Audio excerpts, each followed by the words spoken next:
میں فاطمہ ہوں اور یہ میرا حسین ہے۔ بسم اللہ الرحمن الرحیم۔ السلام علیکم، میں ہوں دعا ملک۔ محرم کی اسپیشل ٹرانسمیشن ٹی وی 1 کی جانب سے آپ سب کے لیے لے کر آئی ہوں۔ جناب، آج 10 محرم کا دن ہے جسے یوم عاشور کہا جاتا ہے۔ بات ہوگی واقعہ کربلا کے حوالے سے، سانحہ کربلا کے حوالے سے، اور کربلا میں جو سب سے عظیم ہستی ہیں وہ ہمارے مولا حسین علیہ السلام ہیں۔ ان کی شہادت کا انمول ایک واقعہ ہے جو کہ تا قیامت ہم دوبارہ شاید کبھی بھی نہ دیکھیں۔ 10 محرم کا جو دن ہے اس میں صرف واقعہ کربلا ہی نہیں، حالانکہ کربلا کا واقعہ ایک ایسا واقعہ ہے کہ ہمیں ہر سال ان دنوں میں ریپیٹ کرنا ہے اپنی فیملی کے سامنے، اپنے بچوں کے سامنے، کہ ہماری نسلیں بھی اس بہادری کو، اس وفاداری کو، ان جان کے نذرانوں کو یاد کریں۔ مگر اس کے ساتھ ساتھ یاد رہے کہ 10 محرم کو بہت سارے ایسے اسلامی تاریخ میں جو بڑے بڑے واقعات تھے وہ سارے 10 محرم الحرام کو پیش آئے۔ جیسے پیغمبران دین کی دعائیں قبول ہوئیں اس دن۔ ہم نے یہ سنا ہے بچپن سے، میں اپنے علماء کرام جو ہمارے ساتھ مدعو ہیں ان سے یہ بات کنفرم بھی کروں گی کہ قیامت جو ہے وہ 10 محرم الحرام کو آئے گی، اور وہ دن جمعے کا بھی ہوگا۔ 10 محرم کا دن جو ہے وہ انتہا سے زیادہ فضیلت رکھتا ہے ہر زاویے میں، ہر معاملے میں۔ تو جناب، بات ہوگی آج کربلا کے حوالے سے، اور جیسے کہ آپ نے کل بھی ہماری محرم کی نشریات میں دیکھا تھا کہ میں ایک ایک شہداء کے بارے میں انڈیویجولی تاریخ کو لے کے چلی، انڈیویجولی ان کے مصائب کو لے کے چلی، ہم نے الگ الگ سب کے بارے میں سمجھا علماء کرام سے۔ اور اب جن میں شخصیت سے شروع کرنے والی ہوں وہ ہیں جناب مسلم بن عقیل۔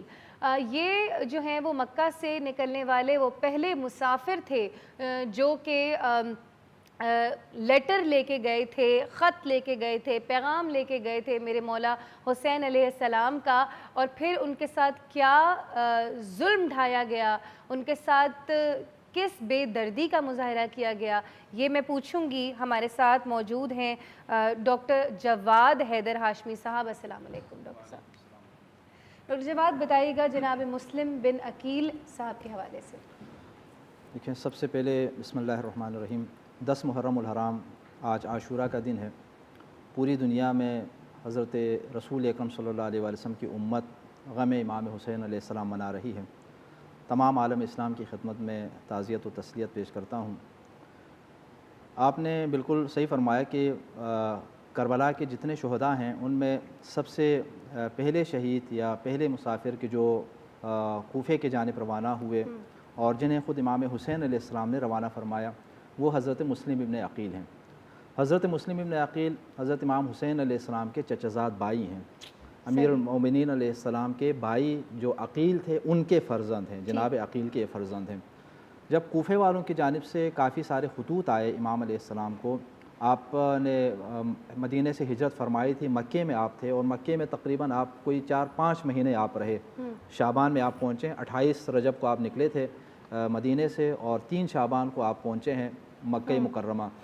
تو اس وقت سے لے کر ذی الحج کے مہینے تک امام علیہ السلام مکے میں ہی ہیں۔ تو جب کوفے والوں کو اس بات کا علم ہوا کہ امام حسین علیہ السلام نے یزید لعین کے خلاف قیام کا آغاز فرمایا ہے، اور آپ جو ہے مدینہ منورہ سے نکلے ہیں اور ابھی مکہ مکرمہ میں تشریف فرما ہیں، تو کوفے والوں نے خطوط لکھے اور انہوں نے کہا کہ مولا آپ کوفہ تشریف لائیے، ہم آپ کی نصرت کے لیے تیار ہیں۔ اور خطوط کے حوالے سے روایات کے اندر جو ہے جو تعداد ملتی ہے وہ کافی زیادہ ہے، بہت زیادہ خطوط آئے لوگوں کی جانب سے۔ تو امام علیہ السلام نے قبل اس کے کہ خود کوفے کے جانب حرکت فرمائیں، آپ نے یہ چاہا کہ اپنے بھائی کو وہاں پر بھیجیں تاکہ وہ وہاں جانے کے بعد حالات کا جائزہ لے سکیں، اور کوفے والوں نے جو امام کو دعوت دی ہے اس کی صداقت یا کذب کا جو ہے اندازہ لگا سکیں۔ تو امام نے حضرت مسلم بن عقیل کو وہاں پر بھیجا۔ حضرت مسلم بن عقیل تشریف لے گئے تو ابتدائے ورود کوفہ میں کوفے والوں نے حضرت مسلم کا بھرپور استقبال کیا اور آپ کے دست مبارک کے اوپر بیعت کی۔ حضرت مسلم بن عقیل نمائندے امام حسین علیہ السلام بن کر آئے، سفیر حسین بن کر آئے، اس لیے حضرت مسلم بن عقیل کو سفیر حسین بھی کہا جاتا ہے عام طور پر۔ تو آپ جب وہاں گئے تو سارے لوگوں نے آپ کی بیعت کی، اور مسجد کوفہ کے اندر جب نماز جماعت ہوتی تھی تو جناب مسلم بن عقیل کے پیچھے نماز پڑھنے والوں کی تعداد ہزاروں میں تھی، ٹھیک ہے، اور زیادہ جو روایت ہمیں ملتی ہے وہ 18,000 تک کی بھی ملتی ہے۔ تو اس سے معلوم یہ ہوتا ہے کہ اس وقت تقریباً زیادہ تر کوفے والوں نے امام حضرت مسلم بن عقیل کے دست مبارک پر امام کی بیعت کر لی تھی۔ تو اس کی رپورٹ جو ہے کچھ یزیدی شرپسند عناصر کی جانب سے یزید کو دی گئی، تو یزید نے پھر ابن زیاد کو، عبید اللہ ابن زیاد جو ایک انتہائی ظالم ستمگر، اس کا ایک گورنر تھا، بصرے کا حاکم تھا، اس سے کہا کہ تم فوراً جو ہے کوفے میں پہنچو اور کوفے کے حالات کو کنٹرول کرنے کی کوشش کرو۔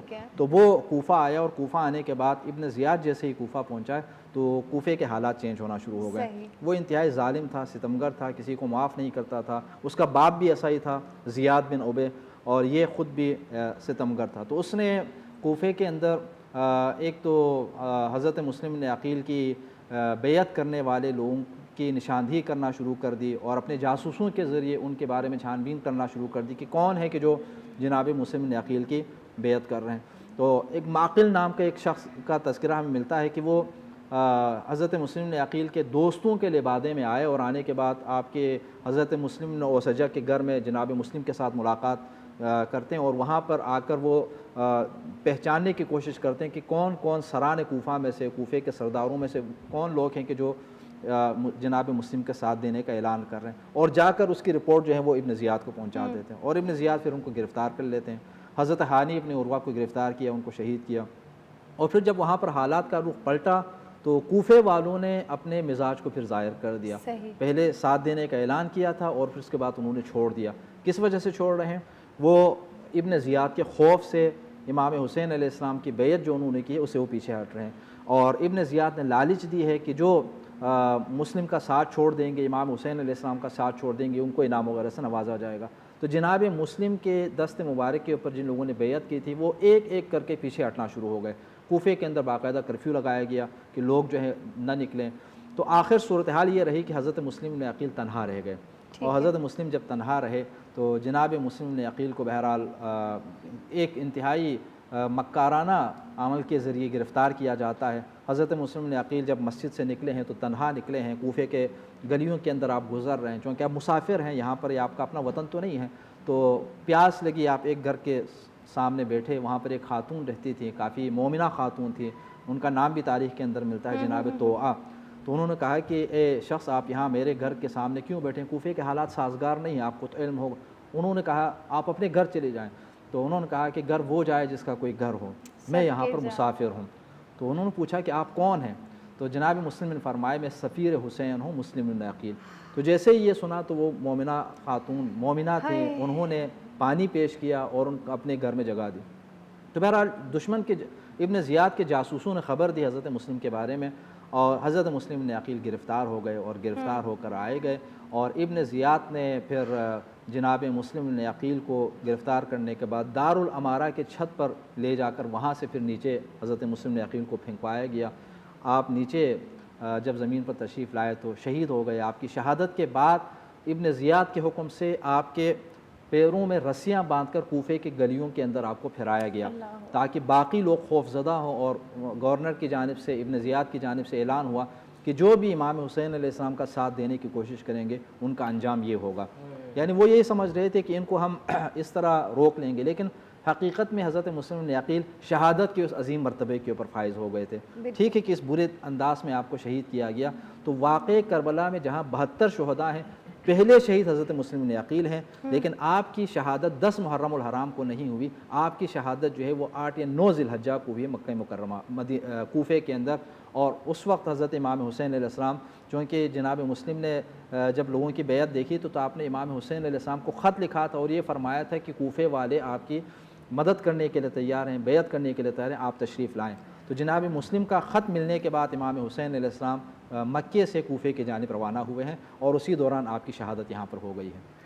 اللہ اکبر، اللہ اکبر۔ ایک ایک ہستی سے متعلق جب ہم سنتے ہیں تو ہمارا دل جو ہے وہ ڈوب جاتا ہے، اور زار و قطار رونا خود ہی آ جاتا ہے۔ چھوٹی سی بریک پہ جائیں گے، واپس آئیں گے اور اپنا عاشور کا سلسلہ ذکر کربلا کو جاری رکھیں گے. ہمارے ساتھ رہے گا. فاطمہ ہو اور یہ میرا حسین ہے.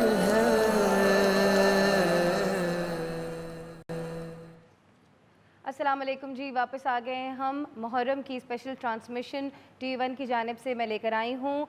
جناب بات ہو رہی ہے واقعہ سانحہ کربلا کی.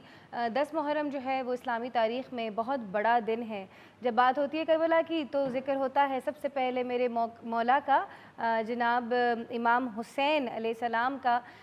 حسین ایک ایسا پیارا نام ہے کہ جو جنت سے آیا ہے. یہ نام ہی آسمانوں سے آیا ہے. یہ نام اتنا پیارا ہے اور اتنا پر تاثیر ہے کہ جناب حسین کو جو ہے وہ لعاب دہن جو ہے وہ گھٹی کی شکل میں آقا پاک سرور کائنات سرکار دو عالم صلی اللہ علیہ وآلہ وسلم کا دیا گیا.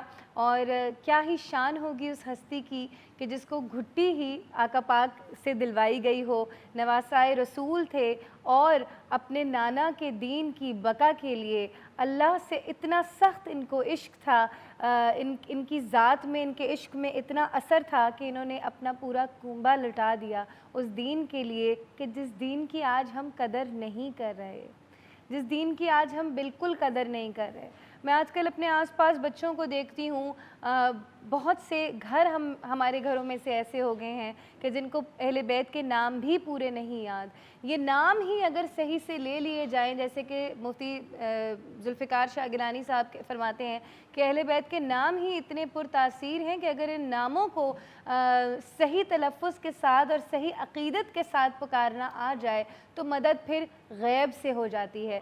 نشریات میں شامل میرے ساتھ ڈاکٹر جواد حیدر ہاشمی صاحب ہیں جو کہ اسلامک اسکالر ہیں, سلمان عالم ہیں جو کہ نعت خواں ہیں اور بہت ہی حسین کلام پڑھتے ہیں آقا پاک کی بارگاہ میں, اور آج جو ہیں شہدائے کربلا کے لیے یہ نذرانہ عقیدت پیش کر رہے ہیں. ہمارے ساتھ ہربلس حمیرہ بھی ہیں جن سے ہم گفتگو کریں گے, اور شیف سمرین جو کہ نظر و نیاز کا جو سلسلہ آج بے انتہا ضروری ہے کیونکہ میرے اللہ کو, میرے اہل بیت کو, میرے ہاشمی خاندان کو کھانا کھلانا اللہ کی مخلوق کو بہت پسند ہے. تو جب میں وہی بات ایک سوچ رہی تھی کہ سمرین, کیونکہ میں نے اور آپ نے رمضان ٹرانسمیشن بھی ایک ساتھ کری, تو جب آپ کھانا سجاتی تھیں تو کہتی تھیں کہ پہلے نظریں کھاتی ہیں. آج میں یہ بات سوچ رہی تھی کہ جب مہمان ہمارے گھر میں آتے ہیں تو ہم کتنا بیسٹ کہاں سے بنوائیں, یہ والا ریسٹورنٹ بیسٹ ہے, یہ والی چیز بیسٹ ہے. مہمان جس لیول کے آ رہے ہیں اس لیول کی پھر ہم مرغی یا بکرا بنائیں گے. کوئی اگر متوسط مہمان آ گیا تو ہم اس کے لیے چلو سبزی بھی چلے گی.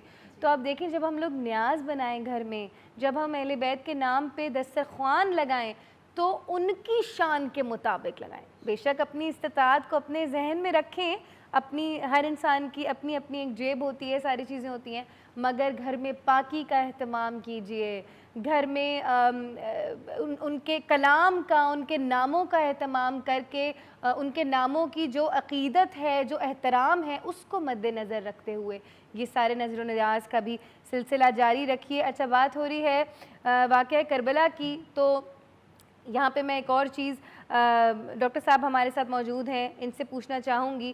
ڈاکٹر صاحب, ہم ایک ڈاکیومنٹری دیکھتے ہیں جو کہ پتہ نہیں میں یہاں پہ ذکر کر سکتی ہوں یا نہیں, مگر ضروری ہے کرنا. ہمارا جو اسٹیٹ کا چینل ہے وہاں پہ ڈاکیومنٹری ہمارے بچپن سے ہی آتی رہی ہے جس میں یہ دکھایا گیا ہے ہمیں کہ جس پتھر پہ امام حسین علیہ السلام کا سر مبارک رکھا گیا تھا, وہ پتھر ہر 10 محرم یعنی عاشور والے دن عصر سے مغرب کے درمیان خون نکلتا ہے اس میں سے. تو اور ایسے بہت سارے کرامات جو ہیں وہ جاری ہوتے ہیں, تو ان کے حوالے سے کچھ بیان کیجئے گا کہ آج تک کربلا کی مناسبت سے کیا کیا کرامات ہم لوگ دیکھتے ہیں کربلا میں بھی اور ویسے بھی. دیکھیں, واقعہ کربلا ایک بہت ہی بڑا واقعہ ہے. اس طرح کا واقعہ نہ اس تاریخ انسانی کے اندر اس سے پہلے ہوا اور نہ ہی تاریخ انسانی کے اندر 61 ہجری کے بعد ہوا. اور جس واقعے کے اندر جس ہستی کو, جس شخصیت کو ان کے بچوں سمیت, ان کے اعوان و انصار سمیت شہید کیا گیا, وہ آخری رسول اکرم صلی اللہ علیہ وسلم کے فرزند ہیں, نواسے رسول ہیں. تو ظاہر ہے اسی حساب سے دنیا کے اندر کائنات کے اندر ایک غم کی کیفیت ہوگی۔ تو جہاں جس پتھر کے حوالے سے آپ نے عرض کیا ہے، حضرت امام حسین علیہ السلام کو شہید کرنے کے بعد ظالموں نے، ستمگروں نے اپنے ظلم کے سلسلے کو روکا نہیں، بلکہ جو اہل بیت کی باقی مخدرات عصمت و طہارت تھیں، جو خواتین تھیں، ان کو گرفتار کیا، ان کو اسیر کر کے کوفہ اور کوفے سے پھر شام لے جایا گیا۔ تو بعض روایات کے اندر یہ ہے کہ کربلا سے نکال کے جب کوفے کے جانب اور شام کی جانب جب لے جایا جا رہا تھا، تو وہاں رستے میں ایک مقام کے اوپر جب آپ کے سر مقدس کو، یہ بھی دیکھیں ایک ان کے اس سے ظلم کی کیفیت جو ہے وہ ظاہر ہو جاتی ہے کہ سر مقدس کو کربلا میں امام حسین علیہ السلام کے بدن کے ساتھ دفنانے کے بجائے بدن مبارک کربلا کے میدان میں ہے، سر مقدس کو جو ہے وہ کیا ہے کوفے میں اور پھر شام یزید لعین کے دربار میں لے جایا جاتا ہے۔ تو بہرحال جو سر مقدس کو اٹھائے ہوئے تھے وہاں ایک پتھر کے اوپر جب رکھا گیا ہے تو اس کے بعد پھر اس پتھر سے خون جاری ہوتا تھا۔ بہت سارے اس کے عینی گواہ رہے ہیں۔ آج بھی بعض افراد، بہرحال ہم نے خود مشاہدہ تو نہیں کیا ہے، لیکن بعض ایسے افراد سے ہم نے یہ ضرور سنا ہے کہ جو یہ کہتے ہیں کہ محرم الحرام میں 10 محرم الحرام کو جب اس جگہ کے اوپر آپ جائیں گے، کوفے کے قریب ہی ہے، کوفے کے قریب ہے کہ جو زائرین عام طور پر جاتے ہیں وہاں پر وہ اس کی زیارت کے لیے بھی چلے جاتے ہیں، تو وہاں سے ایسا لگتا ہے کہ جیسے خون نکل رہا ہو۔ ٹھیک ہے، چونکہ نواسے رسول کا قتل ہوا ہے اور اس بے دردی کے ساتھ ان لوگوں نے قتل کیا۔ قتل کرنے والے بھی غیر مسلم نہیں تھے، قتل کرنے والے دشمن کی فوج کے لوگ نہیں تھے، حضور اکرم صلی اللہ علیہ وسلم کا کلمہ پڑھنے والے تھے، بظاہر مسلمان تھے، بظاہر اسلام کا نام لینے والے تھے، بظاہر حضور اکرم صلی اللہ علیہ وسلم کے امتی ہونے کا دعویٰ کرنے والے تھے، لیکن آپ صلی اللہ علیہ وسلم کے نواسے کے ساتھ انہوں نے یہ ظلم روا رکھا۔ تو ظاہر ہے اس سے پھر اللہ رب العزت کی جو اس کائنات کے اندر جو نشانیاں ہیں ان کے اندر اس کے غم کے آثار کا ظاہر ہونا کیا ہے، یہ فطری اور طبیعی سی بات ہے۔ کیا بات کی ہے، فطری سی بات ہے کہ کائنات خود گواہی دے گی، یہ ایک فطری سی بات ہے۔ سمرین، جب میں کربلا گئی تو میں نے خود دیکھا کہ کرسچن کمیونٹی بھی باقاعدہ چادریں لے کے ادھر آتی ہے اور ایک غم کی کیفیت ان پہ بھی طاری ہوتی ہے اور وہ بھی عزاداری کرتے ہیں۔ اچھا، عزاداری کا جو لفظ ہے وہ کسی ایک اسپیسیفک فرقے کے لیے نہیں ہے۔ عزاداری کا مطلب سوگ منانا ہے، دل میں ایک سوگ کی کیفیت طاری ہونا اور پھر اس کا ذکر کرنا ہے۔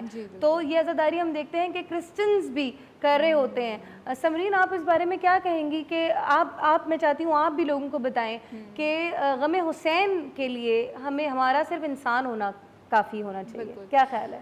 بالکل ٹھیک کہہ رہی ہیں آپ دعا۔ اس میں دیکھیں کوئی ریلیجن یا کوئی اسپیسیفک فرقہ نہیں ہونا چاہیے، یہ ایک مخصوص فرقہ نہیں ہے جو یہ غم مناتا ہے، کیونکہ دیکھیں ہیں تو سب مسلمان، لیکن تھوڑا سا عقائد میں تھوڑا سا ڈفرینس آ جاتا ہے۔ اگر میں سنیوں کی بات کروں، کیونکہ اہل تشیع حضرات جو ہیں وہ زیادہ اس چیز کو مناتے ہیں یا ان کا غم جو ہوتا ہے وہ زیادہ نظر آ رہا ہوتا ہے، لیکن اگر میں سنی طبقے کی بات کروں تو سنیوں میں بھی بہت سارے فرقے ایسے ہیں، ایسے لوگ ہیں جو اس چیز کو بہت زیادہ عقیدت و احترام سے مناتے ہیں۔ اگر میں اپنی ننیال کی بات کروں تو ہمارے ننیال میں کیا ہوتا ہے کہ ہمارے یہاں بھی مجالس کا اہتمام کیا جاتا ہے اور ان کو بہت زیادہ عقیدت کے ساتھ منایا جاتا ہے۔ صرف فرق اتنا ہوتا ہے کہ اہل تشیع جو حضرات ہیں ان کے ہاں ماتم بھی شامل ہوتا ہے مجالس میں، ہمارے یہاں ماتم شامل نہیں ہوتا، بلکہ اس میں تمام چیزیں مرثیہ، حدیث قصہ، نوحہ، یہ تمام چیزیں اس کے اندر، یہ تمام چیزیں اس میں شامل ہوتی ہیں۔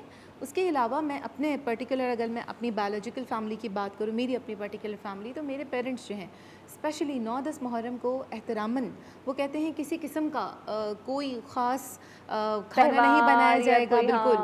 اس کے علاوہ ہمارے یہاں یہ کہا جاتا ہے کہ جی آپ گھر میں جھاڑو بھی، ہماری نانی کہا کرتی تھی کہ جھاڑو بھی نہ لگائیں، اور پرانے زمانے میں جو ہوا کرتی تھی چارپائیاں ہوتی تھیں ان کو کہا جاتا ہے کہ ان کو الٹا کر دیا جائے۔ اب تو اوبیسلی ہمارے یہاں بیڈز ہیں اور بہت چیزیں ماڈرنائز ہو چکی ہیں، بٹ یہ چیز ہمارے یہاں دیکھی جاتی تھی۔ اس کے علاوہ 9 اور 10 محرم کو جتنا ہو سکے ہم اللہ کے نام پر نذرانے کے طور پر، ہم یہ جتنے شہداء ہیں ان کے نام پر ہمیں چاہیے کہ ہم دیں۔ اور جیسے تو آپ ابھی کہہ رہی تھی، مجھے بہت اچھی لگی آپ کی یہ بات جو آپ نے اس کو ریلیٹ کیا کہ ہم جب مہمان آتے ہیں تو ہم ان کے لیول کے حساب سے کرتے ہیں، یہ مجھے بہت اچھی لگی آپ کی بات۔ تو دیکھیں ان لوگوں کا کیا لیول ہے، اس کا تو کوئی کمپیریزن ہی نہیں ہے نا۔ اچھا، لوگ جو ہے دل چھوٹا کرتے ہیں کہ جی ہماری حیثیت نہیں ہے، ہم نہیں کر سکتے. تو یہاں میں اس کو قربانی سے ریلیٹ کروں گی کہ کیا اگر بات کی آپ ہے، کیا بات حصہ بھی کر لیتے ہیں نا، گائے میں ایک کیا حصہ کر بات رہے کی ہے، ہیں، بالکل ٹھیک ہے، دو لوگ مل کے کر لیں. مل کے کر لیں. لیکن دیکھیں اللہ رب العزت کے پاس صرف نیت چاہتی ہے. بے شک بے رائٹ، شک. آپ کی نیت اچھی ہو، جیسے آپ نے کہا کہ گھر میں صفائی کا اہتمام کیا جائے اور عقیدت کے ساتھ مستقل آپ پڑھتے رہیں، جو بھی آپ اپنے عقائد کے مطابق نعت ہے، نوحہ ہے، مرثیہ ہے، درود پاک ہے، جو آپ کو سمجھ میں آتا ہے اپنے عقیدے کے مطابق وہ پڑھیں. اور اس کے ساتھ آپ اپنے گھر میں حسب توفیق، حسب حیثیت جو اہتمام کر سلسلہ سکتے ہیں وہ جاری کریں. رکھیں. بالکل. سمرین کی بات کو آگے لے کے چلوں گی اور بتاؤں گی آپ کو کچھ اس طرح کہ دیکھیں جیسے ہم دیکھتے ہیں کہ ہمارا جو ایسٹرن کلچر تھا، پاکستانی کلچر کہہ لیں، ایشین کلچر کہہ لیں، ہماری خواتین میں جو تھا، ہمارے مرد حضرات میں تھا، ہمارے بچوں میں تھا، ہوتے ہوتے ویسٹرنائزڈ ہو گیا. ہم لوگ آنکھوں پہ پٹی باندھ کے اندھا دھند تقلید کرنے لگے انگریزوں کی پروبیبلی یا ویسٹرن کلچر کی.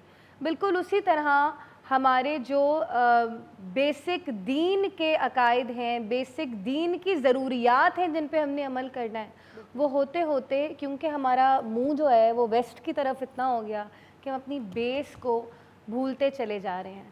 ان چیزوں کو ہم نے اپنے بچوں کو ہر محرم میں، عشرے میں، شروع کے 10 دنوں میں یاد دہانی کرانا اس لیے بہت زیادہ ضرورت ہمیں اس کی ہے کہ ہم نے اپنا دین بچانے کے لیے اپنے مولا کے سانحہ کربلا کو دلوں میں قائم رکھنا ہے اپنی آل اولاد کے. اور خدا ایک بار پھر کہوں گی کوئی غم نہ دے سوائے غم حسین کے. جاتے چھوٹی سی بریک پہ واپس آئیں گے اور انشاءاللہ تعالیٰ اسی حوالے سے مزید گفتگو کریں گے اور اپنے علم میں اضافہ کریں گے. میں فاطمہ ہوں اور یہ میرا حسین ہے.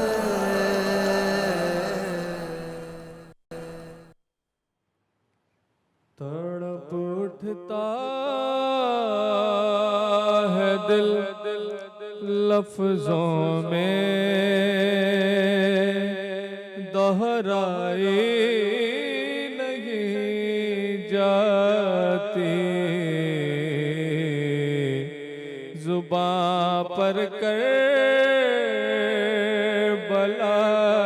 کی داستان لائی نہیں جاتی، زباں پر کربلا کی داستان لائی نہیں جاتی. کہا عباس نے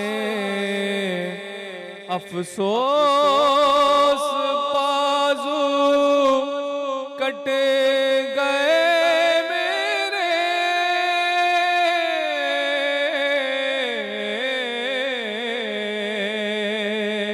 کہا عباس نے افسوس بازو کٹے گئے میرے،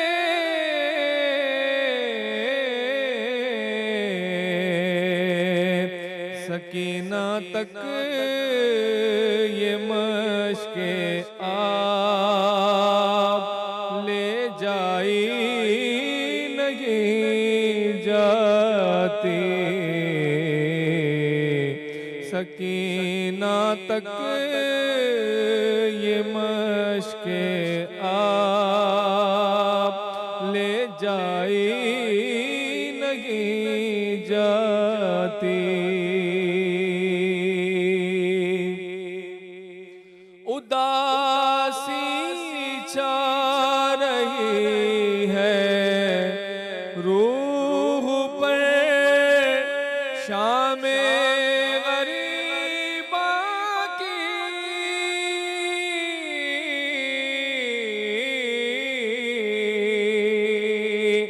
اداسی چھا رہی ہے روح پر شام غریباں طبیعت ہے کہ بہلانے سے بہلائی نہیں جاتی، طبیعت ہے کہ بہلانے سے بہلائی نہیں جاتی۔ سنا ہے کربلا کی خاک ہے ایک تیر سے بڑھ کر، سنا ہے کربلا کی خاک ہے ایک تیر سے بڑھ کر، یہ مٹی آنکھ میں لینے سے بینائی نہیں جاتی، یہ مٹی آنکھ میں لینے سے بینائی نہیں جاتی۔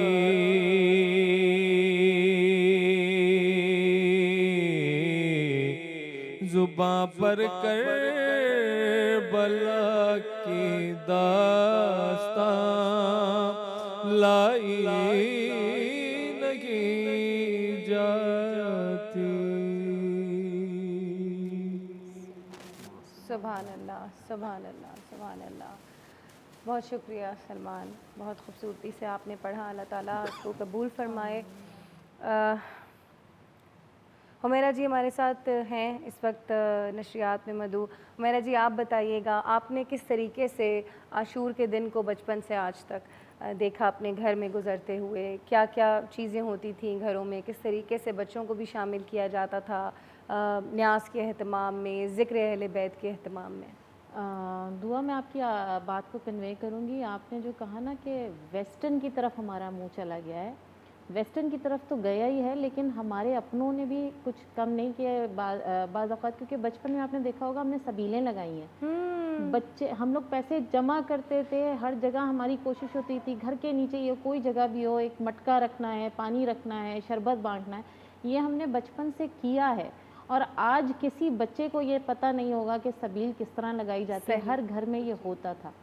اب ہمیں ہر طور پہ جب کبھی نیاز کا وقت آتا ہے تو ہر بندہ کہتا ہے نہیں بدعت کی طرف جا رہے ہیں آپ، یہ چیزیں اتنی بری ہو گئی ہیں کہ ہمیں ظلم ہوا ہے اپنے معاشرے دین کے سے ساتھ، دور کر دیا گیا ہے، ہمارے بچوں کو دور کر دیا گیا ہے۔ اب وہ بچے جو ماڈرنائز ہو گئے ہیں وہ ہمیں سکھاتے ہیں کہنے کو ماڈرنائز، بالکل کہنے کو ماڈرنائز ہو گئے، وہ ہمیں سکھاتے ہیں کہ نہیں جی آپ لوگ غلط کر رہے تھے۔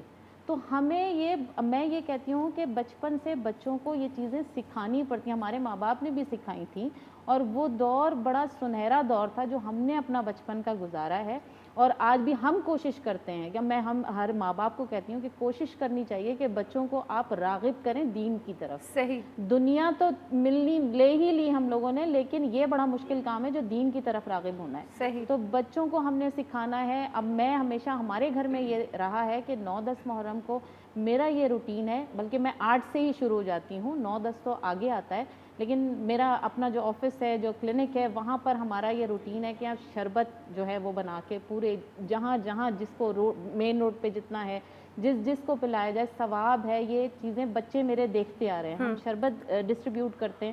پھر گھر میں ہمارے یہاں اہتمام ہوتا ہے باقاعدہ کہ ہم نے ڈسٹریبیوشن کرنی ہے، دلیم ہو گئی یا شربت ہو گیا یا کسی بھی قسم کا کھانا، تو یہ ہمارا نیاز کا ہے۔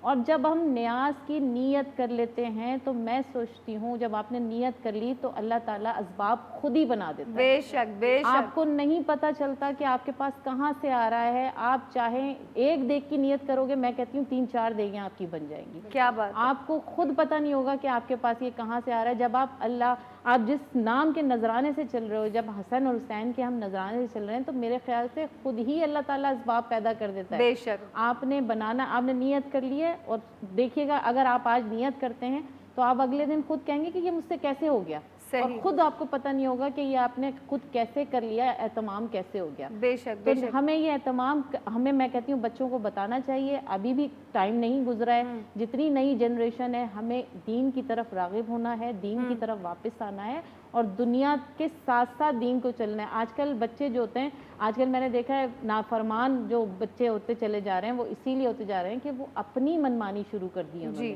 بڑوں کو چاہیے، میں کہتی ہوں ماں باپ کے بھی مجھے جو علاوہ. آپ بالکل صحیح درست فرما رہی ہیں، مگر میں آپ کو صحیح بتاؤں، یہ غلطی دیکھیں 2-3 جنریشنز ہیں اس وقت جن کے بارے میں ہم بات کر رہے ہیں. ایک میری والدہ، ایک میں، اور ایک میرے بچے. بالکل 3 جنریشن ہوگی. مجھے غلطی پتہ ہے کہاں لگتی ہے؟ مجھے غلطی آنے والے جنریشن کی نہیں لگتی، اپنے بچوں کی نہیں لگتی، مجھے غلطی اپنی اور اپنی جنریشن کی لگتی ہے. یہ والی جنریشن خراب تھی کہ اگر ہم ان سبیلوں کی جن کی آپ بات کر رہی ہیں، کل خود میں نے دیکھا کہ دروازہ بجا تو میں گئی تو وہ بچے کہتے ہیں کہ ہم حلیم بنائیں گے 9 کی رات کو، تو پیسے جمع کر رہے ہیں. تو مجھے بڑا اچھا لگا. میں نے کہا میں نے سالوں بعد دیکھا کہ حلیم کے لیے پیسے جمع ہو رہے ہیں. میں نے ان کو بڑا اپریشیٹ کیا.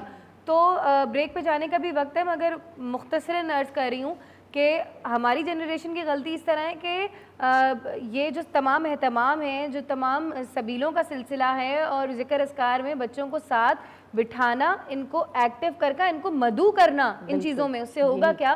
جب ابھی تو چلو سمجھ نہیں آئے گی ان کو، جب بڑے ہو جائیں گے نا تو ان کو یادیں رہیں گی.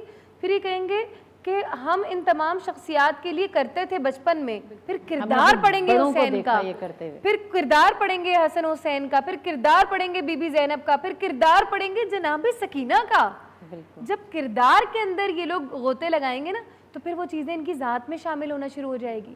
ہم کیوں کردار پڑھتے ہیں بڑے بڑے؟ ہمیں آج موٹیویشنل سپیکر چاہیے، انسپریشنل سپیکرز چاہیے، ہمیں بزنس ٹائکونز چاہیے. ایلن مسک نے کیسے کون سی گاڑیاں انوینٹ کر رہا ہے اور کتنا بڑا ٹریلینر ہے.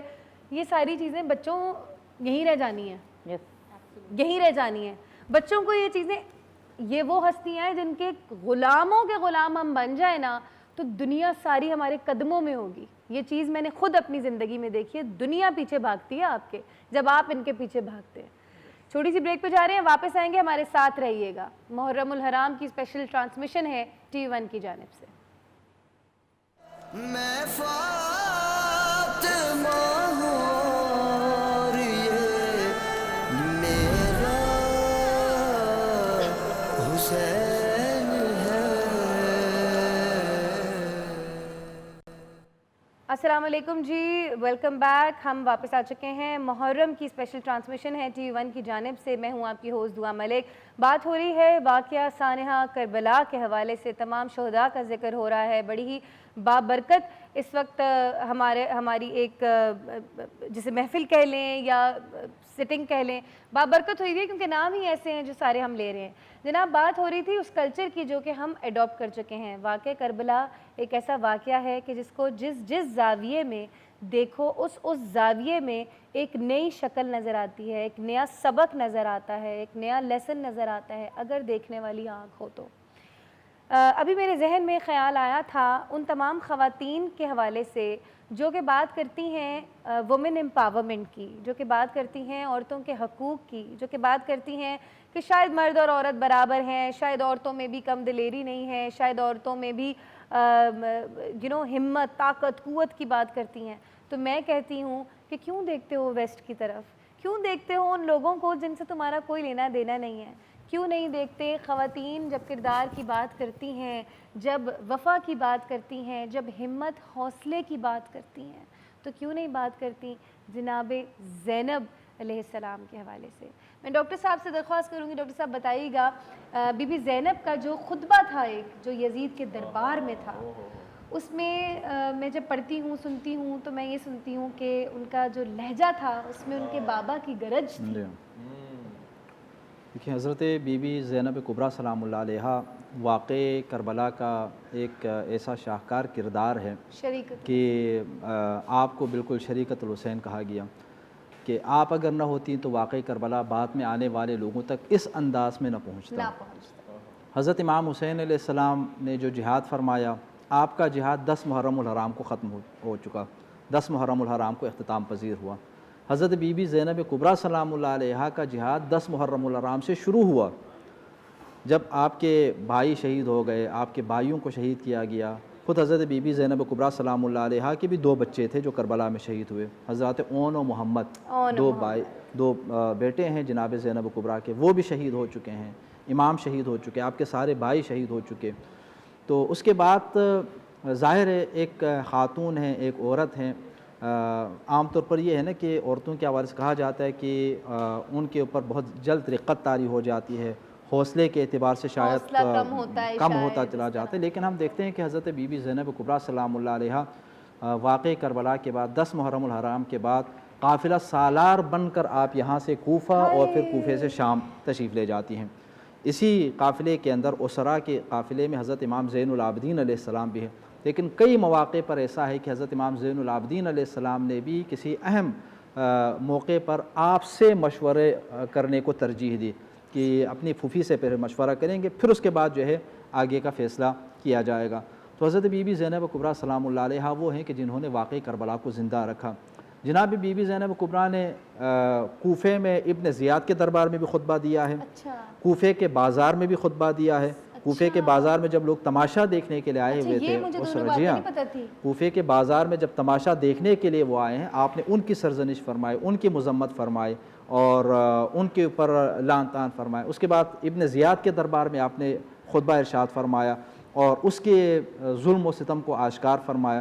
پھر جب یزیدی فوج نے اس قافلے کو، اسرا کے قافلے کو دمشق پہنچایا اور دمشق میں جب یزید کے دربار میں لے جایا گیا تو آپ جانتے ہیں کہ حضرت بی بی زینب کبریٰ سلام اللہ علیہا اور یہ نواسی رسول ہیں، حضور اکرم صلی اللہ علیہ وسلم کی نواسی ہیں، لیکن نعوذ باللہ من ذالک اس وقت کے نام نہاد خلیفہ یزید نے اور یزیدیوں نے ان کو باقاعدہ رسیوں کے ساتھ جکڑا ہوا تھا، اور حضرت امام زین العابدین علیہ السلام کے گلے کے اندر توق ہے، پاؤں میں بیڑیاں وغیرہ ہیں اور ہاتھوں میں ہتھ گڑیاں ہیں۔ اس حالت میں دربار کے اندر لایا گیا، لیکن وہاں پر بھی جناب زینب کبریٰ سلام اللہ علیہا خطبہ دیتی ہیں اور ایک خاص ان کو خطاب کرتے ہوئے، یزید کو خطاب کرتے ہوئے آپ جو جملہ ارشاد فرماتے ہیں، یبن الطلقاء، تمہاری کیا حیثیت ہے؟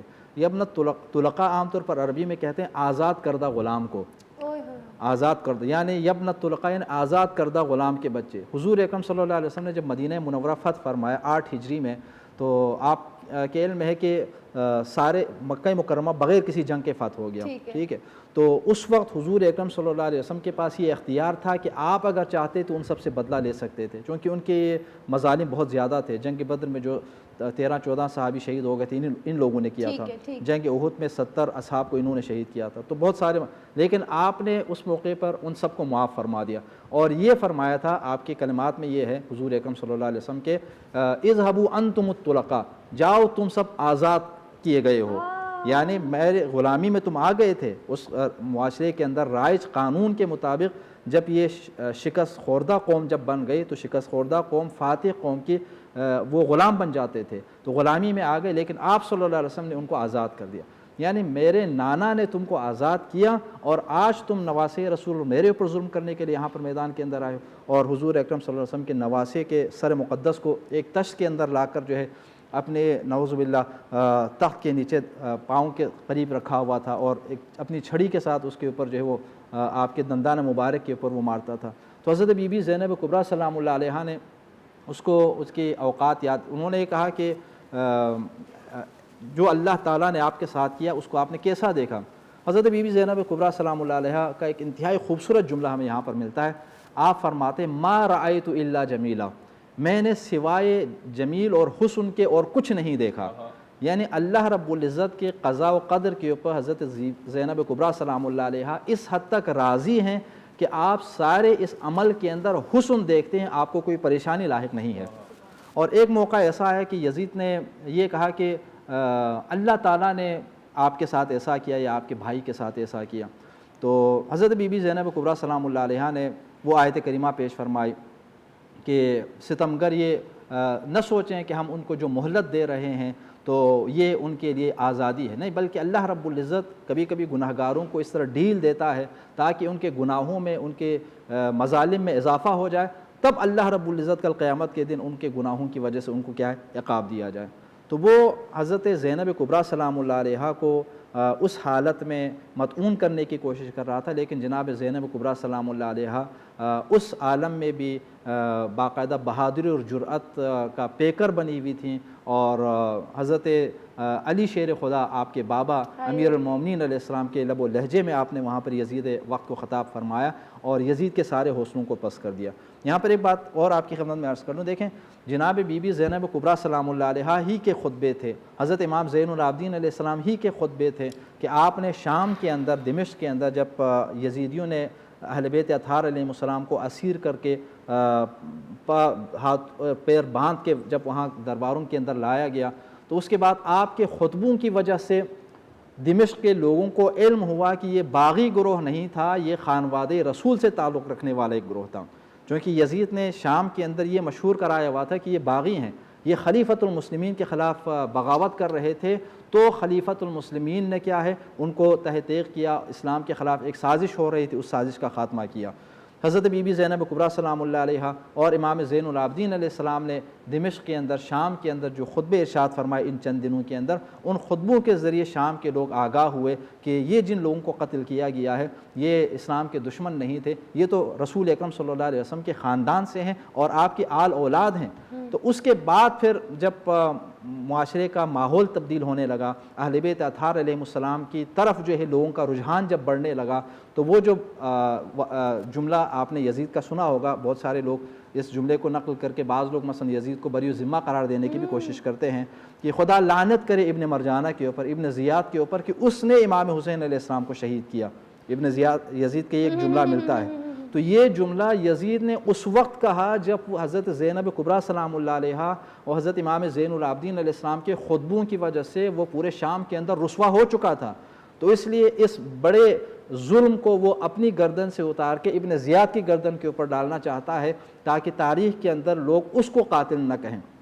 لیکن جناب زینب کبریٰ سلام اللہ علیہا نے اس کو اپنے خطبوں کے ذریعے اس حد تک رسوا کر دیا تھا کہ اس کے اس قسم کے ایک ڈرامائی جملے کی وجہ سے تاریخ جو ہے وہ یزید کو فراموش نہیں کر رہے۔ تاریخ یہ آج بھی جب بھی واقع کربلا کا تذکرہ ہوتا ہے، چاہے ابن زیاد ہو براہ راست جس نے وہ قتل کیا یا شمر ہو، لیکن یزید کو مورد قصوروار قرار دے دیتے، کیوں؟ چونکہ یزید کے حکم سے یہ سب کچھ ہوا۔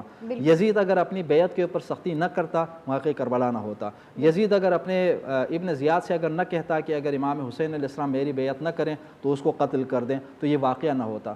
تو جب شام کے اندر یزید کی رسوائی کا آغاز ہوا، اس کو اپنا تاج و تخت خطرے میں نظر آیا، تو اس کے بعد اس نے اپنے اس قصور کو ابن زیاد کی گردن پر ڈال کر اپنے آپ کو بری ذمہ قرار دینے کی کوشش کی، لیکن پھر بھی حضرت زینب کبریٰ سلام اللہ علیہا نے امام حسین علیہ السلام کی مظلومیت کا ایسا تذکرہ فرمایا، یزید کے ظلم کو اس طرح بے نقاب فرمایا کہ تاریخ یزید ہی کو جنایت کار تصور کرتی ہے۔ بالکل بالکل بالکل، بے شک وہ شریکۃ الحسین تھیں، اور ان کا کردار جب ہم پڑھتے ہیں تو ہم خواتین کو بہت کچھ سیکھنے کو اور سمجھنے کو ملتا ہے۔ بات ہو رہی ہے ثانیہ کربلا کے حوالے سے، ہر سال یوم عاشور کے دن ہمیں دہرانی ہیں وہ ساری باتیں کہ جن کا ذکر کرنا ہمارے لیے اور آنے والی نسلوں کے لیے بے انتہا ضروری ہے۔ چھوٹی سی بریک پر جاؤں گی، واپس آؤں گی، ہمارے ساتھ رہے گا، کہیں مت جائیے گا۔ میں فاطمہ ہوں اور یہ میرا حسین ہے۔ بسم اللہ الرحمن الرحیم، السلام علیکم۔ محرم الحرام کی اسپیشل ٹرانسمیشن T1 لے کر آیا ہے آپ کے لیے، اور میں ہوں آپ کی ہوسٹ دعا ملک۔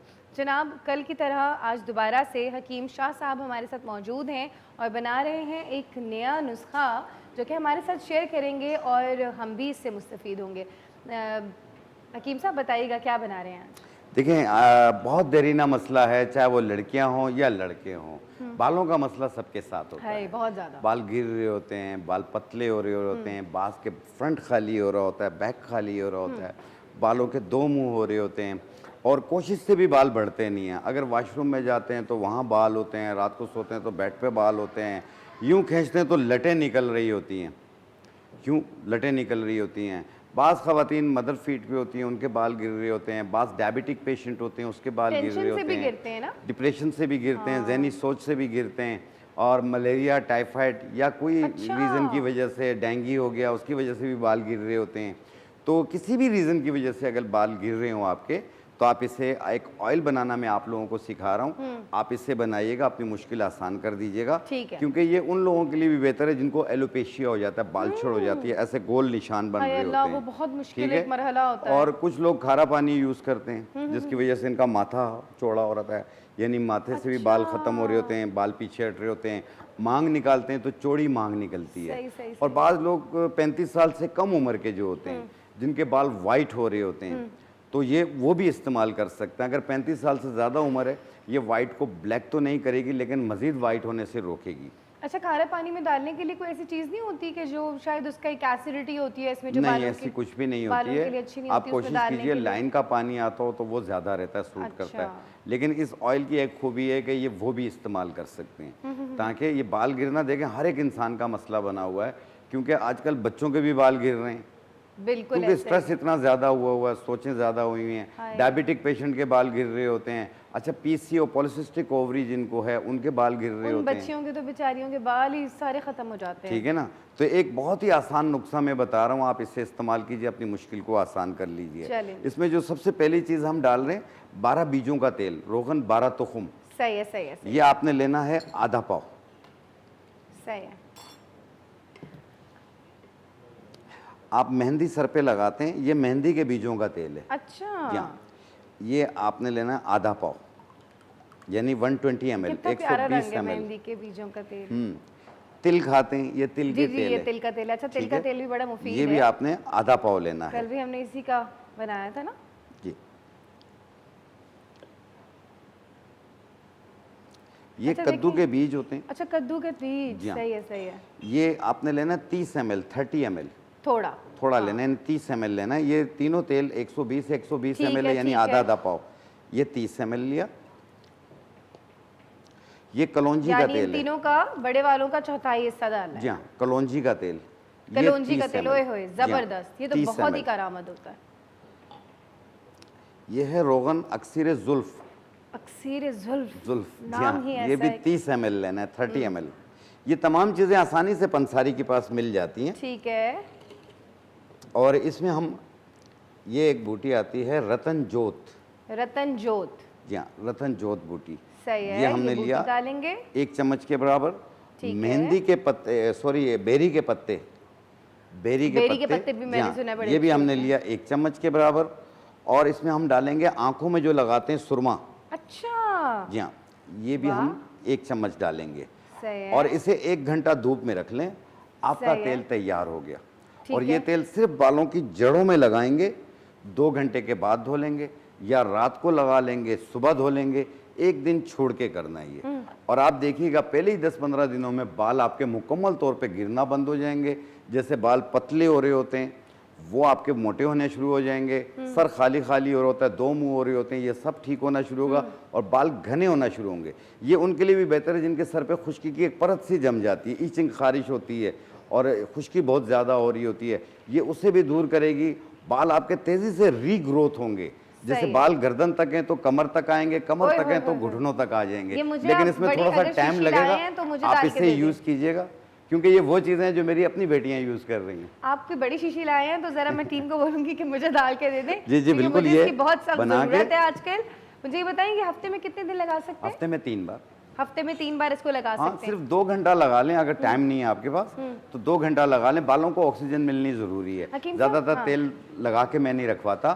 میں کہتا ہوں صرف رات کو لگا لیں، صبح دھو لیں تاکہ آپ کے بالوں کو آکسیجن ملتی رہے. اچھا، یہی بات میں اسی طرف آ رہی تھی کہ میں نے سنا تھا کہ وہ لوگ جو پوری رات تیل لگا کے سوتے ہیں ان کے تو بال اور ڈیمیج ہوتے ہیں. نہیں، لیکن آپ جب دھو لیتے ہیں تو پھر پورا دن ملتا ہے اس کو آکسیجن ملنے کے لیے. اچھا. پھر ہم نے رات کو نہیں لگانا، پھر اگلی رات کو لگانا، یعنی 1 دن چھوڑ کے لگانا. اچھا، رات کو لگا کے سو جائیں نا.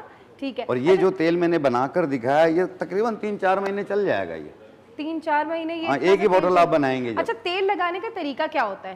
میں پورے بالوں پہ لگاتی ہوں. نہیں، دیکھیں صرف جڑوں میں لگائیں آپ، باقی بالوں پہ یہ خود آ جاتا ہے. یہ جو ایسے کر کے لگاتے ہیں نا، ایسے نہیں، صرف جڑوں میں لگا لیں آپ، کیونکہ روٹ یہاں ہیں، یہاں نہیں ہے. نہیں، اچھا، یہ ان بالوں کو اوپر سطحی طور پہ تیل کی ضرورت نہیں ہوتی؟ ہلکا سا ہاتھ لگا سکتے ہیں، اگر لگ جاتا ہے فائدہ نہیں ہوتا. فائدہ نہیں ہوتا. صرف جڑوں میں لگائیں کیونکہ جڑیں آپ کی یہاں ہیں.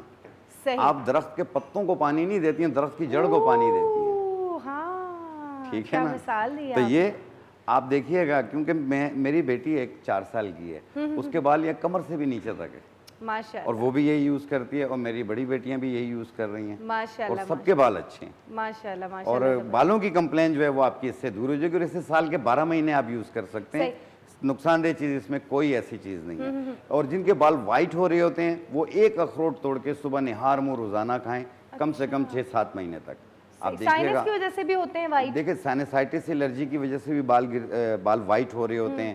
اگر جن کو سائنسائٹس الرجی ہے اور ساتھ میں تیزابیت بھی ہے تو اس کی وجہ سے بھی بال بھی گرتے ہیں اور دانت بھی خراب ہوتے ہیں. اچھا, غذا میں کس چیز کی کمی ہوتی ہے؟ غذا میں وٹامن اے کی کمی ہوتی ہے, تو کیا کھائیں؟ اور کیلشیم کی کمی ہوتی ہے, بعض کو وٹامن ڈی کی کمی ہوتی ہے, جس کی وجہ سے بال گر رہے ہوتے ہیں, بال پتلے ہو رہے ہوتے ہیں. ذہنی سٹریس کی وجہ سے کانسٹیپیشن رہتی ہے, اس کی وجہ سے بھی بال گریں گے آپ کے. بعض لوگوں کو باڈی میں ویکنس, جنرل ویکنس بہت زیادہ ہوتی ہے, ظاہری بات ہے منرلز کی کمی ہو جاتی ہے, اس سے بھی بال گر رہے ہوتے ہیں. اکثر بچیاں جو ہیں یا خواتین یا لڑکے جو ہوتے ہیں وہ یوں کرتے ہیں بالوں پہ تو بال آ رہے ہوتے ہیں ہاتھ میں. تو انشاءاللہ آپ یہ آئل بنائیے گا, آپ کی یہ کمپلین دور ہو جائے گی. اور کوشش کریں, سب سے زیادہ جو دنیا کی مہنگی چیز ہے وہ خوشی ہے, آپ خوش رہا کریں. کیا بات کری آپ نے, میرے ذہن میں اصل میں یہی چل رہا تھا, کیونکہ ہر چیز کی جڑ جو ہے نا وہ اداسی ہے. اداسی ہے, سٹریس لیول ہائی ہو جاتا ہے آپ کا, آپ کے دماغ میں باتیں زیادہ آتی ہیں, کوئی بات سن لیتے ہیں وہ اپنے اوپر ہیوی کر لیتے ہیں, رات کو سوتے ہیں تو فلم کی طرح دماغ چل رہا ہوتا ہے, بعضوں کا ڈر خوف بھی محسوس ہوتا ہے. بس ایک آخری بات میں ایک چیز بتا دوں گا, جن لوگوں کو بھی یہ کیفیت رہتی ہو, جیسے دماغ چل رہا ہے, انزائٹی ہے, ڈپریشن ہے, ٹینشن ہے, ایک بیج آتے ہیں مغز بنولا, صحیح ہے, یہ کپاس کے بیج ہوتے ہیں, اس کو پاؤڈر بنا لیں, اس کی 1 چائے والی چمچ 1 گلاس دودھ میں ملا کے 1 ٹائم روزانہ پئیں, پورا دن ہنستے رہیں. نہیں کریں. ہاں, اسٹریس کو ختم کرتی ہے اور میموری بھی بہتر ہو جاتی ہے. ریئلی؟ جی, جیسے لیونڈر فلاور پیتے ہیں نا بعض لوگ, وہ بھی بہترین ہے. اگر وہ نہ ملے آپ مغز بنولا. اچھا, لیونڈر کے اندر اور یہ مغز بنولا کے اندر سیم چیز ہوتی ہے؟ نہیں, الگ الگ ہوتی ہے. لیونڈر ایک فلاور ہے, پھول ہے. نہیں, وہ تو ڈفرنٹ ہے, مگر دونوں کے جو اجزاء ہیں وہ سیم ہے. نہیں, دیکھیں لیونڈر فلاور جو ہے اسٹریس کے لیے بھی بہتر ہے, مائگرین پین کے لیے بھی بہتر ہے. لیکن جو مغز بنولا ہے وہ دل و دماغ کے لیے بہتر ہے, ذہنی ٹینشن ڈپریشن کو دور کرتی ہے, اور دماغ میں جو وسوسے آتے ہیں نا, باتیں زیادہ سوچنا, یہ اس کو ختم کرتی ہے. Brilliant, brilliant, brilliant. ٹھیک ہے جناب, ہمارا حکیم صاحب آپ کا سیگمنٹ آج کا اختتام کو پہنچا. بہت شکریہ, آپ نے بہت زیادہ, آپ کا بہت شکریہ, ٹی وی ون آپ کا بہت شکریہ, اور مجھے بہت اچھا لگا آپ لوگوں کے ساتھ. جزاک اللہ خیر. جاتے ہیں چھوٹی سی بریک پہ, واپس آئیں گے, نظر نیاز کے سلسلے کی طرف آئیں گے. حلوہ بنانے والی ہیں آج شیف سمرین, اور یہ حلوہ کچھ ڈفرینٹ سا ہے. ہمارے ساتھ رہنا ہے. میں فاطمہ ہوں اور یہ میرا حسین ہے. السلام علیکم جی, واپس آ چکے ہیں ہم محرم کی خصوصی ٹرانسمیشن میں, جو کہ ٹی ون آپ کے لیے لے کر آیا ہے. میں ہوں آپ کی ہوسٹ دعا ملک, اور شیف سمرین ہمارے ساتھ جیسے موجود تھیں, اور نظر و نیاز کا سلسلہ ہے. آج عاشور کا خاص دن ہے کہ جس میں امام حسین علیہ السلام کے لیے, ان کے نام پہ, شہداء کربلا کے نام پہ ہم کھانوں کا سلسلہ کرتے ہیں, دسترخوان وسیع کرتے ہیں, مومنین و مومنات کو کھانے کھلاتے ہیں ان کے نام پہ. تو میٹھا حلوہ آج ہم نے ایک سلیکٹ کی ہے ڈش. سمرین کیسے بنائیں گی, کیا اجزاء ہیں اس کے؟ جی, بسم اللہ الرحمن الرحیم کے ساتھ ہم کیا کریں, پہلے 1 کپ پانی میں میں نے 1 ٹی اسپون یہ ہے زردے کا رنگ, وہ ہم نے ڈال دیا. اچھا, پانی ہم تھوڑا سا اس میں اور لیں گے, تقریباً ہمیں, کیونکہ ایک تو یہ کنٹینر چھوٹا ہے, اوپر سے کہ ہمیں تقریباً 1.5 کپ پانی چاہیے. ٹھیک ہے جی, یہ ہم نے پانی میں زردے کا رنگ گھول کے ڈال دیا, اور اس کے ساتھ ہم لے رہے ہیں پورا بھر کے 1 کپ چینی ہے. اگر آپ چاہیں تو اس کو کم زیادہ کر سکتے ہیں. زیادہ کر دیں. بالکل, میں نے زیادہ ہی رکھی ہے, دعا مجھے یاد تھا کیونکہ آپ اور میں دونوں میٹھا تیز کھاتے ہیں. ٹھیک ہے جی. اچھا, اب ہم نے یہاں چاشنی بننے رکھی ہے, یہ بنتی رہے گی. اس میں ہم الائچی ڈال دی, تقریباً 1 ٹی اسپون پاؤڈر. جی بالکل, الگ سے چاشنی بنتی رہے گی ہماری. اور ہم یہاں یہ کر رہے ہیں کہ اب ہم بیسن اور سوجی کو بھونیں گے. ٹھیک ہے, گھی بالکل یہ, اچھا میں نے دیسی نہیں, اچھا ایک برانڈ ہے اس کا لیا ہے جو بالکل دیسی گھی جیسا ہوتا ہے. آپ دیسی گھی یوز کرنا چاہیں وہ کر سکتے ہیں, ہوم میڈ یوز کرنا چاہیں, بس گھی ہو کسی بھی فارم میں آپ کے پاس گھی ہونا چاہیے. اور یس, اگر آپ خدا نخواستہ ہارٹ پیشنٹ ہے کوئی, یا